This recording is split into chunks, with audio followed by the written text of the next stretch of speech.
आदाब। दखनी खबरों में आप सबका खैर मकदम है। मैं हूं सैयद अहमद जिलानी। आज दखनी स्पेशल में आज देखेंगे बगैर हेलमेट के ट्रैक्टर चलाए तो भी चालान होता। हेलमेट को लेके बड़े मजे की खबर है, देखो आप लोग। और बोयनपल्ली की तरकारी मार्केट की आजकल मुल्क भर में धूम है। इसका जिक्र मन की बात प्रोग्राम में पीएम भी करे। इसके अलावा महंगाई से लोगों का कितना बुरा हाल है ये भी दिखाएंगे। और कहां पे होटल में खाना पूरा खाए तो इनाम और बचाए तो जुर्माना होता दिखाएंगे। इसके अलावा और भी खबरें देखेंगे। तो चलो शुरू करेंगे दखनी में खबरें।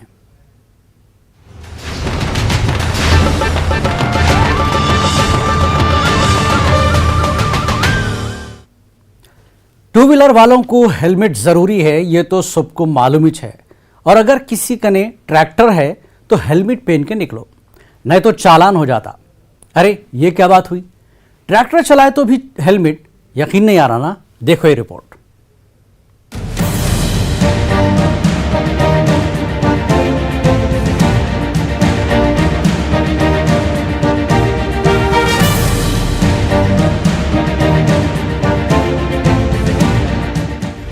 हेलमेट नहीं पहने तो चालान होता, ये तो सबको मालूम ही है।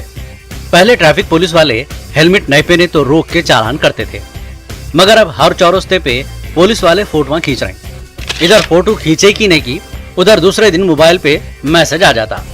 अब तो रोडों पे लगे सो कैमरों से भी आपकी फोटो, मतलब गाड़ी के फोटो के साथ आपके घर तक ई चालान पहुंच जा रहा। आजकल बगैर हेलमेट के गाड़ी चलाने वालों के फोटोआं ट्रैफिक पुलिस वाले भूत ले रहे हैं। और बगैर हेलमेट के टू व्हीलर चलाए तो चालान होता बोल के मालूम था, मगर बगैर हेलमेट के ट्रैक्टर चलाए तो भी चालान होता पहली बार सुने हम। हाँ भाई, सही बोल रहे हैं हम। ये वाकया कामारेड्डी के चिंचोली के बोरकूर का है, जहाँ पे सतीश नाम के ट्रैक्टर मालिक को बगैर हेलमेट के ट्रैक्टर चलाए बोल के चालान का मैसेज आ गया।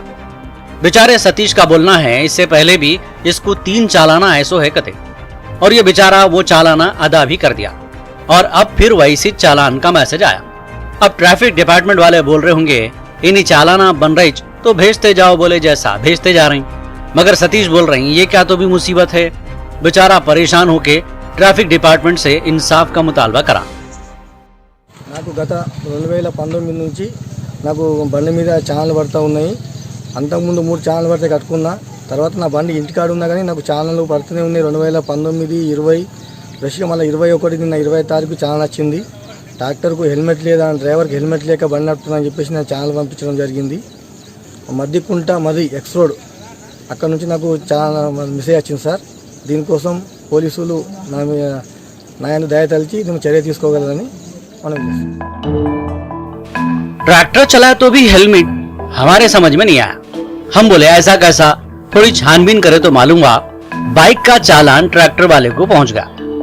अब आप लोग बोल रहे होंगे बगैर हेलमेट के बाइक का चालान ट्रैक्टर वाले को कैसा जाता? तो सुनो हुआ क्या। बोले तो ये दोनों गाड़ियों के नंबर में थोड़ा ही फर्क है। वो कैसा? वो ऐसा, बाइक का नंबर है AP25 AP4194 और ट्रैक्टर का नंबर है AP25 AR 4194। नंबर प्लेट में बीच में है सो AP और AR का फर्क है। मगर फिर भी भाई ट्रैफिक डिपार्टमेंट वाले 3 चालाना तो बेचारे ट्रैक्टर वाले सतीश से भरा लिए, इसलिए चालाना भेजते वक्त थोड़ा नंबर चेक कर लिए तो ऐसे गलतियां नहीं होते। ये तो मामला ऐसा हो गया कि शादी किसी की, रुखा किसी और का छप गया। और ये देखो ऐसे हौले चाले नको करो, नहीं तो क्या होता देखो। और सियासी पार्टियों को क्या बोलना, इनको शायद हेलमेट की जरूरत नहीं है। ट्रैफिक पुलिस वाले ये लोगों को भी चालाना करे तो इन्हों भी सुधर जाते। कई को बोले तो कानून सबके वास्ते एक है। हेलमेट कई को जरूरी है समझो। हेलमेट आप लोगों की जान की हिफाजत के वास्ते है। टू व्हीलर हादसों की जांच करे तो मालूम हुआ कि ज्यादातर टू व्हीलर वाले मौत का शिकार या शदीद जख्मी हुए हैं। इस वास्ते सर सलामत तो सब सलामत। ये देखो इनको तो आप लोग पहचानते। साबिक MP कविता मैडम है नो, चीफ मिनिस्टर KCR की बेटी भी है। अपने भाई IT मिनिस्टर KTR को रक्षाबंधन के मौके पे भाई की हिफाजत के वास्ते हेलमेट गिफ्ट करें। और ये बात और है, इन्हों टू व्हीलर नहीं चलाते, मगर कभी कभी टू व्हीलर गाड़ियों के इफ्तिताह पे पहनना पड़ता। और इनको देखो, इनको कौन नहीं पहचानता, हैदराबाद के एमपी एमआईएम के सदर असदुद्दीन अवैसी। जैसा हैदराबाद की बिरयानी शेरवानी मशहूर है, वैसी इनू भी दुनिया में मशहूर है। इनू कभी कोई जरूरी काम रहा और ट्रैफिक की रूट है और अपने इलाके का दौरा करना है या चीफ मिनिस्टर से मिलना रहा तो बुलेट पे निकल जाते, और वो भी हेलमेट पहन के। समझे हेलमेट की अहमियत। हमारा मशवरा है आप लोग भी अपनी जान की हिफाजत के वास्ते हेलमेट का ऐसा भी पहनो। कई को बोले तो आपके अपने घर पे आपका इंतजार करते रहते। आगे आपकी मर्जी, जिंदा रहे तो चालाना बनते रहो। Bureau report, news 18 Urdu. कोई भी तरकारी की मार्केट दो चीजों के वास्ते मशहूर रहती, एक तरकारी और दूसरा कचरे के वास्ते।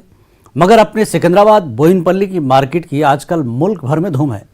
तरकारी की मार्केट में कचरे से सोना बना रहे कते, वो कैसा, देखो ये रिपोर्ट।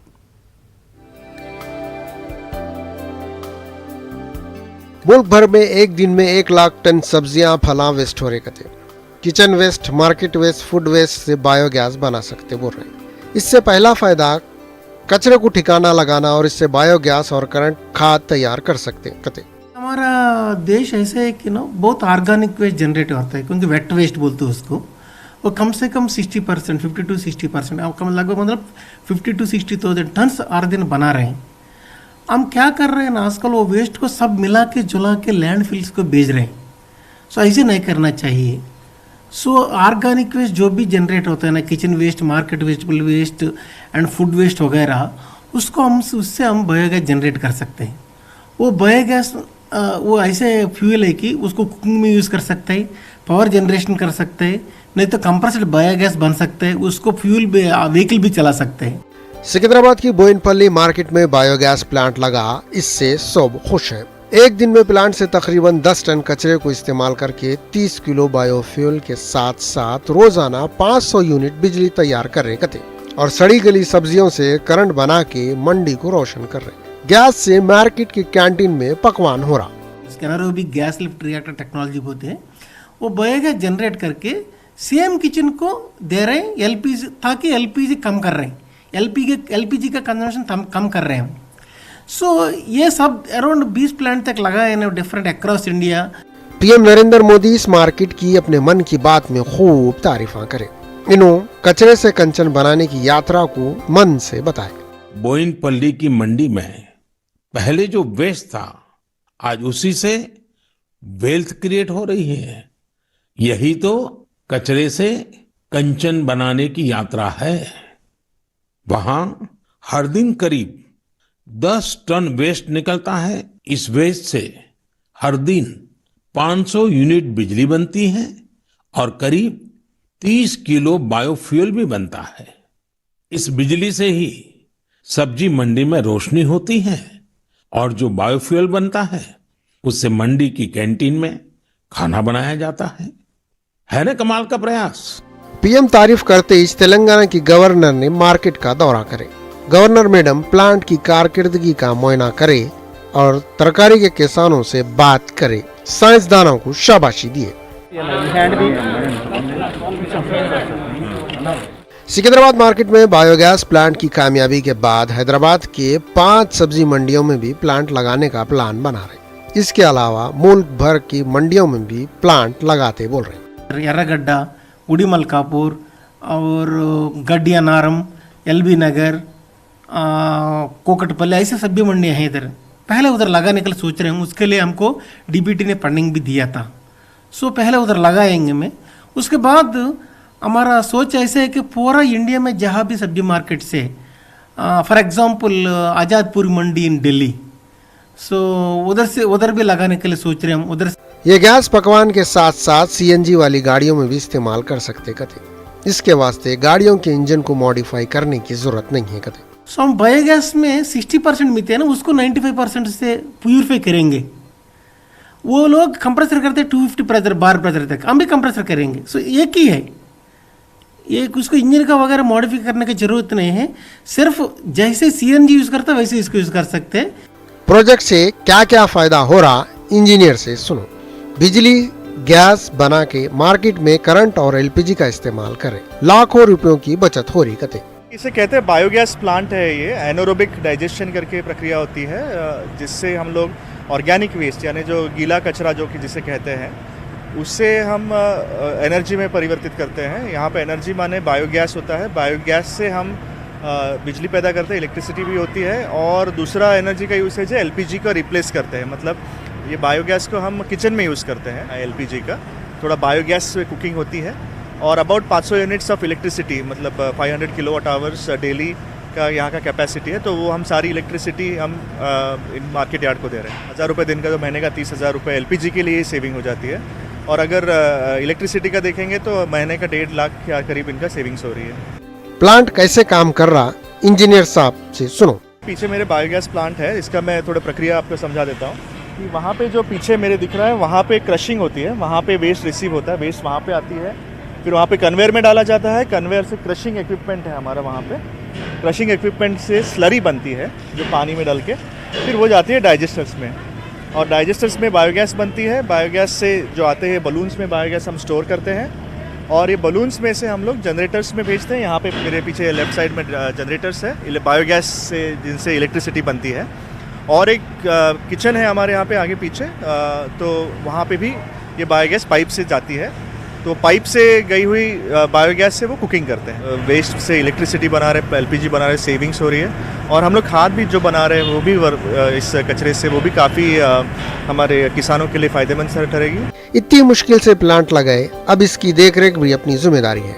मार्केट वाले बोल रहे हैं खराब गड़ी सली तरकारियों को थैलों के साथ नको डालो, नहीं तो प्लांट को मुश्किल होती कते। तैले के साथ मत डालो। तैले के साथ डालने से क्या हो रहा है, वहाँ जो प्रोजेक्ट करने वो वहाँ मुसीबत हो रहा बोल के कंप्लेंट आ रहा। इसलिए जो भी है मटेरियल डैमेज का, वो थैला या बैग हो दो, प्लास्टिक बैग हो दो, गनी बैग हो दो, जो भी हो हमारा खोल के डंपिंग यार्ड में डालने का कोशिश करेंगे 100%। अक्सर सब्जी और फल के मार्केटों में सड़ी गली तरकारियां और फलों की बदबू रहती। बेचारे किसानों को अपना माल बेचने के वास्ते बर्दाश्त करना पड़ता, मगर खरीदार इसको बर्दाश्त नहीं करते। हर मार्केट में ऐसी प्लांट लगाए तो मंडी में साफ सफाई रहती। बची कुची सड़ी गली तरकारियों को फेंकने के वास्ते अलग से खर्चा करने की जरूरत नहीं पड़ती, बल्कि इसको सही तरीके से इस्तेमाल करे तो खर्च कम बचत ज्यादा करके आमदनी में इजाफे का जरिया बना सकते। बोले तो आम के आम, गुटलियों के भी दाम। Bureau report, news 18 Urdu. महंगाई से हर कोई परेशान है। महंगाई लोगों की जान मार ले रही। कोई एक आध चीज महंगी हुई तो कोई बात नहीं, मगर पेट्रोल महंगा, डीजल महंगा और पकवान गैस भी महंगी। और तो और अब जरूरत की हर चीज पे महंगाई का असर पड़ रहा। लोग महंगाई से कितने परेशान हैं, देखो ये रिपोर्ट।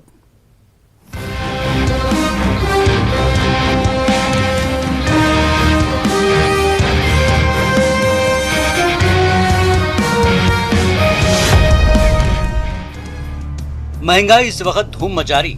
हिंदुस्तान में हर थोड़े दिन कुछ तो भी महंगा होते रहता। थोड़े दिन पहले प्याज रुलाई और अभी भी थोड़ा थोड़ा रुला रही। प्याज 80 रुपए से अब 40 रुपए तो आ गई, मगर इसकी भी सही कीमत 1 किलो 20 से 30 रुपए रहती थी। खैर प्याज को छोड़ो, अब पेट्रोल में आग लगाया हुआ है। इतना नहीं, पेट्रोल के साथ साथ डीजल और गैस भी महंगी हो गई। गैस का रेट सुन के लोगों की गैस निकल जा रही। आप लोगों को तो मालूम ही है, जब भी पेट्रोल डीजल का रेट बढ़ता, जरूरत के सब सामान महंगे हो जाते। लॉकडाउन में तरकारी इतनी सस्ती मिली, लॉकडाउन खत्म होते वो भी महंगी होना शुरू हो गई। प्याज महंगी, खाने का तेल 90 से 130 रुपए हो गया। कई को पेट्रोल महंगा, डीजल महंगा, गैस महंगी हो गई। अब गरीबा खाना तो क्या खाना। ये महंगाई को देख के लोगों को हैबत हो रही। इस वक्त महंगाई ने सबकी कमर तोड़ दी है सारे मुल्क में। वैसे हैदराबाद में भी महंगाई है। प्याज कभी सस्ती हो रही थी, फिर महंगी होती जा रही है। टमाटर सस्ता हो रहा था, फिर महंगा होता जा रहा था। छोटी छोटी चीज़ों को अगर आम आदमी गौर करे, मिडिल क्लास और लोअर मिडिल क्लास, तो पता चलता है कि उसको कितना, ये कुछ अरसे में कितनी महंगाई बढ़ चुकी है। 93 रुपीज़ हो गया भाई। डेली जो ना हैबत हो रही पेट्रोल पंप को जाना बोल तो।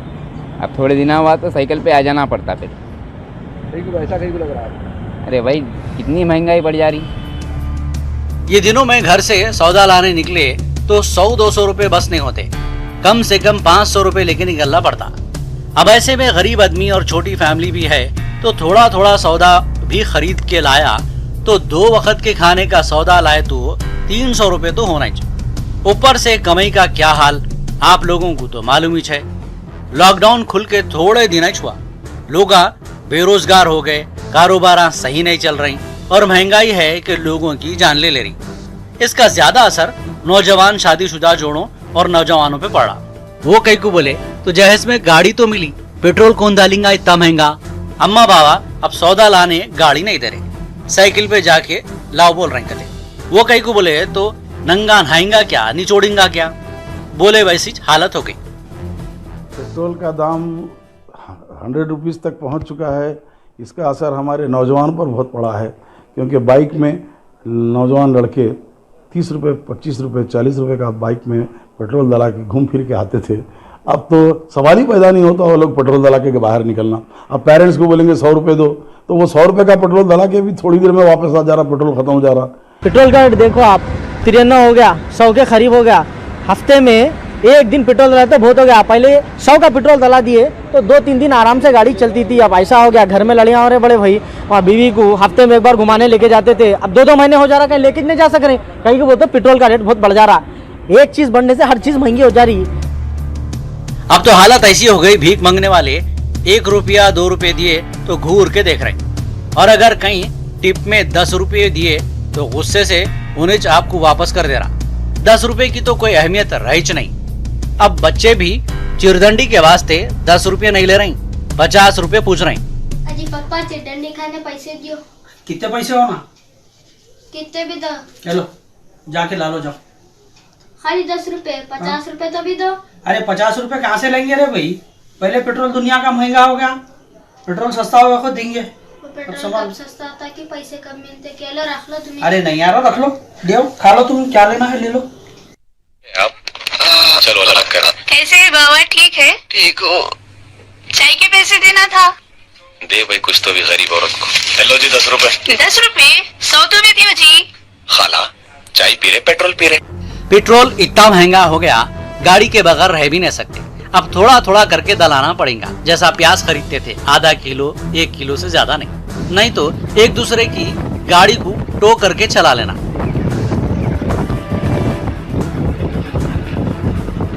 गाड़ी पे फिर वैसा भी हो जाता और महंगाई की मार भी नहीं पड़ती। या नहीं तो ये ई रॉकेट सिस्टम वाली गाड़ी का इंतजार करो। कई को बोले तो इसमें पैडल मारे तो साइकिल हो जाती और चार्ज भी हो जाती। कहते जहाँ थक गए वहाँ से स्कूटर हो जाती। पेट्रोल का झंझट खत्म। मगर ये गाड़ी अभी इंडिया में नहीं आई। जब भी इलेक्शन होता, लीडर आम लोगों को महंगाई के बारे में इतने अच्छे ख्वाब दिखाते हैं और हम लोग हौलों के वैसा यकीन भी कर लेते। कोरोना में हर अमीर गरीब को दवाखाने वाले लूट लिए और अब पेट्रोल डीजल गैस लूट मचाए हुए हैं। आज भी लोग अच्छे दिनों का इंतजार कर रहे हैं, मगर अच्छे दिन दूर दूर तक नहीं दिख रहे। अब देखना कहीं तो भी स्टेट में इलेक्शन है तो इससे पहले पेट्रोल डीजल का दाम कम होता होगा। हमारा तो मशवरा है आप लोग पब्लिक ट्रांसपोर्ट इस्तेमाल करो, नहीं तो घर में कोने में पड़े हुए है सो पुराने साइकिल निकालो। कम से कम थोड़े दिन महंगाई के घूंसे तो नहीं खाना पड़ता। Bureau report, news 18 Urdu.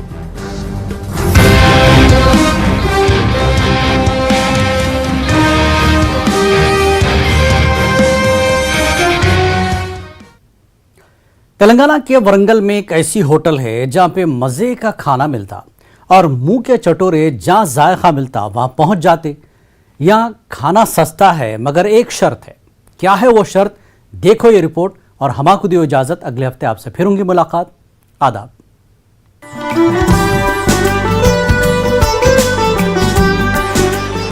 Telangana के वरंगल डिस्ट्रिक्ट कोर्ट कने लिंगल्ला केडारी फूड कोर्ट है। इसको 50 साल के लिंगा केडारी चला रहे। इनके कारोबार में इनका साथ, इनकी बीवी और 2 बच्चे दे रहे।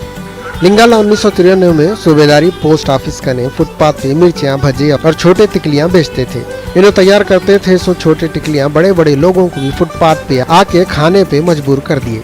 धंधा अच्छा चलना शुरू हुआ तो इन्हों फूड कोर्ट कायम करे। कम पैसों में ज्यादा अच्छा वेजिटेरियन और नॉन वेजिटेरियन पकवान इन्हों बना के दे रहे। कोर्ट को आने वाले तो खैर बाजू का बाजू फूड कोर्ट है बोल के आते रहते हैं, मगर दूसरे एरियो के लोग भी ये होटल में उड़ी पड़ रहे हैं। ये होटल की सबसे खास बात ये है, होटल में घुसते ही एक बोर्ड पे खाने के रेटों के साथ साथ ये भी लिखा हुआ है, पूरा खाना खाए तो 10 रुपये वापस, और अगर बचा दिए तो 50 रुपये जुर्माना। कम खाना चाह रहे हैं तो बोल के पहले ही कम खाना लियो, पूरा खाना खाओ, पूरा खा लिए तो 10 रुपये इनाम लेके जाओ, बचा दिए तो 50 रुपये जुर्माना दे के जाओ। ये सब शर्तों को मान रहे हैं तो होटल को आओ, नहीं तो कहीं भी जाके खाओ या नको खाओ। लिंगाला ये मामले में इतने सख्त हैं, इन वकीलों और पुलिस वालों को भी नहीं बख्शते। गिराक के एक एक बर्तन में झांक झांक के देखते, ना खाना बचना ना सालन, जो भी बचाया इसका बचना मुश्किल है। కానీ ఎవరు కడుపు ఎంత పడుతుంది అంత తినండి, హ్యాపీగా రుచిగా ఉంటుంది. రుచి లేకపోతే ఫైన్ నేను కడతా. రుచిగా ఉన్నాక నువ్వు పడేస్తే ఫైన్ కంపల్సరీ కట్టాలి.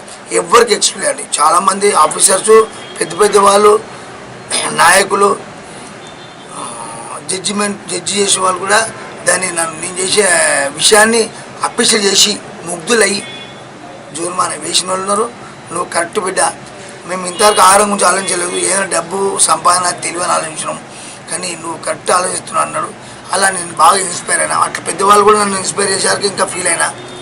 నేను చదువుకున్న 10 అండి, 10వ తరగతి చదువుకున్నా మా అమ్మ నాన్నతో బయటికి వెళ్ళి.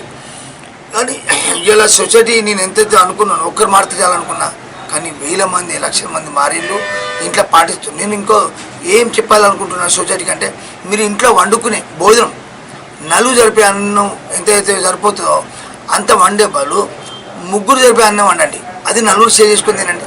ఆ గిన్నెలను కాలేదు, మొత్తం కాలేదు, నీట్గా ఉంటుంది. స్వచ్ఛ భారత్ మెయింటైన్ చేయవచ్చు. ఆహారం వృధా కాకుండా, దోమలు పెరగకుండా, ఈగలు పెరగకుండా, ఇవన్నీ ఫుడ్ తయారైతే మున్సిపల్ ఎత్తుకుపోకుండా ఇవన్నీ ఉండకుండా ఉంటాయి. అది నేను అందరికి సందేశం ఇవ్వాలనుకుంటున్నా. यहाँ पे एक सवाल दिमाग में आ सकता, मुगल आजम के अकबर के जैसा इतना उसूलों के गुलाम बनने की क्या जरूरत है? गिराक खाओ तो भी, बचा दियो तो भी। लिंगाला को पैसों से मतलब रखने के बजाय चालाना करते हुए बैठने की क्या जरूरत है? तो इसका जवाब ये है, इन्हों गरीबी के दिन देखे हुए हैं। अल्हम्दुलिल्लाह 50 रुपये को खाना है यहाँ पे, और वेस्ट केस वालों को 10 रुपये फाइन, और उल्टा बात केस वालों को 500 रुपये का फाइन बगे बोले केदारी साहब। और इन्हों इसलिए मैसेज देना चाह रहे हैं कि और खाना वेस्ट करके फेंक रहे हैं, और किसान की मेहनत है इसके ऊपर। किसान की मेहनत इसलिए कि बाबा उतनी मुश्किल से पकाता खिलाता, और हम इतना वेस्ट करके फेंक दे रहे हैं। सेकंड में खाते आधा फेंक देते, वेस्टेज कर रहे हैं। वेस्ट मत करिए, आप जितना खाता खाइए, जितना खाते खाइए, बस उसके बारे में सोचिए, रिज़्क़ की कदर करिए बोल रहे हैं। भूखे पेट रहने से दिन का चैन, रात की नींद को कैसा तरसना पड़ता, कितना तड़पना पड़ता इनको मालूम है। इनका बोलना है, इतना अच्छा खाना इतनी कम कीमत में दे रहा हूँ तो हिमाकत करके बचा रहे कहीं को, या तो पूरा खाओ, नहीं खाई जा रहा तो घर को लेके जाओ। इनको किसानों की मोहब्बत और तकलीफ का भी एहसास है। किसानों की खून पसीने से हासिल होता सो अनाज इतनी बेदर्दी से बर्बाद होता हुआ इन्हों बर्दाश्त नहीं कर सकते। इन्हों ग्राहकों को रिज़्क़ की कदर करने का पैगाम देना चाह रहे हैं। Bureau report, news 18 Urdu.